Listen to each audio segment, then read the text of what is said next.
ఆలయాలకి మనకి ఇవాళ ట్రస్ట్ బోర్డులు నియమించగలిగినవి ఉంటే వీటన్నిటికి కూడా ఈ 2 సంవత్సరాల్లో పాలక వర్గాలు నియమించాం. ఇంకొక 463 ఆలయాలకి పాలక వర్గాలను వేయాలి. వివిధ దశల్లో ఉన్నాయి. కొన్ని కోర్టుల్లో ఉన్నాయి, కొన్ని వాళ్ళు గత ప్రభుత్వంలో నామినేట్ చేసిన వాళ్ళు మా సమయం అయిన దాకా మేము దిగము అంటే మీరు అలాగే ఉండండి అని చెప్పింది ఈ ప్రభుత్వం. దిగొద్దన్నాం మేము కూడా, కానీ పోయిన ప్రభుత్వం అలా చెప్పాల. ఒక నెల సమయం ఉందయ్యా మాకంటే ఈ నెల మీరు ఎందుకు ఉండాలని చెప్పి తీసి పారేసి వాళ్ళని నామినేట్ చేసుకున్నారు. దుర్మార్గంగా పనిచేసి చట్టానికి వ్యతిరేకం చేసి మేము చట్టాన్ని గౌరవించాం. వాళ్ళ సమయాన్ని పూర్తి కానివ్వండి అన్నాం. మన కడప జిల్లాలో గండి ఆంజనేయ స్వామి ఆలయం ఉంది. చైర్మన్ ఒక్కడే ఉన్నాడు సంవత్సరం రోజుల నుంచి. మొత్తం పాలక వర్గం సమయం అయిపోయిందని వెళ్ళిపోయారు. చైర్మన్ ఉంటే నా సమయం అయిన దాకా ఉంటాను, లేకుంటే నన్ను తీసేయండి అని ముఖ్యమంత్రి గారు చెప్పిన సమాధానం ఒకటే, ఆ ఒక్కరినే ఉండండి, పాలక వర్గం వేయొద్దు. ఆయన పూర్తి అయిపోయిన తర్వాత పాలక వర్గం వేద్దామన్నాం. ఇప్పుడు ఆయన సమయం అయిపోతే కొత్త పాలక వర్గం మేము వచ్చిన 2 సంవత్సరాల తర్వాత ఇవాళ గండి ఆంజనేయ స్వామి ఆలయానికి పాలక వర్గం అయిపోతున్నాం. ఇది మా చిత్తశుద్ధి, నిబద్ధత. చట్టాలు గౌరవించేటువంటి ప్రభుత్వం ఈ కూటమి ప్రభుత్వం. చట్టాలని ఎప్పటి కూడా గౌరవించి ఆమోదించేటువంటి నాయకుడు చంద్రబాబు నాయుడు. అందుకని ఇవాళ నిబద్ధతతో ప్రతి కార్యక్రమాన్ని మనం చేస్తూ వస్తున్నాం. అభివృద్ధి సంక్షేమ కార్యక్రమాలతోటి ఇవాళ దేవాదాయ శాఖ పరుగులు పెడతా ఉంది.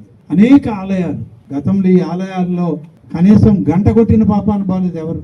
ఇలాంటి ఆలయాలు ఇవాళ శోభాయమానంగా ఆ గ్రామాల్లో ఉన్నటువంటి వాళ్ళకి మా ఆలయం ఇది, మేము ఆలయానికి వెళ్ళొద్దామని చెప్పి ఒక మంచి ఆలయాల్లో దైవత్వంతో దేవాలయాలకు వస్తున్నటువంటి ఆ భక్తులు, ప్రజలు, సామాన్యులు దేవదేవుని యొక్క ఆశీస్సులకు రావడం అనేది అత్యంత గొప్ప విశిష్టతతో కూడుకున్నది. అటువంటి ఆలయాలను ఇవాళ తిరిగి మళ్ళీ మనకి ప్రజల మధ్యకి తీసుకొచ్చి వాటికి సేవా కార్యక్రమాల్లో ఉన్నాం.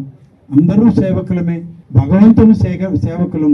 ఇవాళ రాష్ట్ర ప్రభుత్వంలో ముఖ్యమంత్రి గారైనా ఆ భగవంతునికి సేవకుడిగానే మేమందరం పనిచేస్తున్నాం. మీ అందరి ఆశీస్సులు ఇవ్వండి.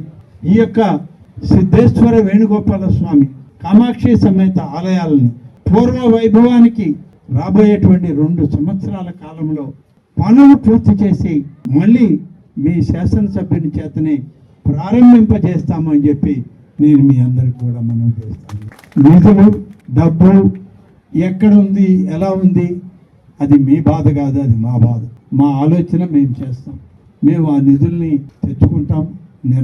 ఈ నిర్ణయాలన్నీ కూడా చేయడం జరుగుతుంది. కాబట్టి మీరందరూ కూడా ఈ యొక్క కార్యక్రమాల్లో భాగస్వాములు కానీ, ప్రతి ఒక్కరూ భాగస్వాములు కావాలి.